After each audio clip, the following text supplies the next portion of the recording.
kuna wanaokwenda kwenye majimbo na kusema nimetumwa nije.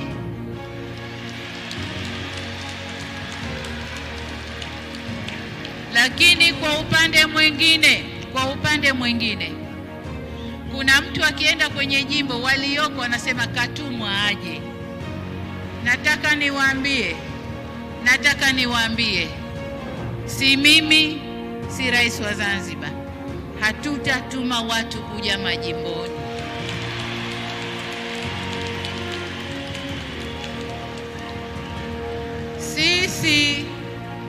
Sisi tuna nafasi zetu 10. Kwa hiyo tukimaliza uchaguzi, wale tunaowataka tuna nafasi 10. Kwa hiyo mlioko kwenye majimbo mjidhatiti na majimbo yenu na msifanye woga. Mkiona watu mnasema wametumwa, au wanaojileta wakasema wametumwa, na hao wakateni mapema sana. Hatujatuma watu.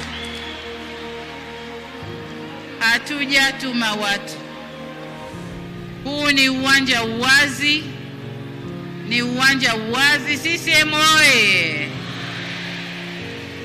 Huu ni uwanja uwazi, kila mtu ajipime uwezo wake, aingie kwenye mchezo. Hazuiwi mtu, ajipime uwezo, aingie kwenye mchezo. Wananchi kule wataamua nani wanamtaka, lakini tukimaliza kuamua, chama kirudi kiwe kimoja, tuingie kwa uchaguzi kwa nguvu kubwa. Mama yuko kazini.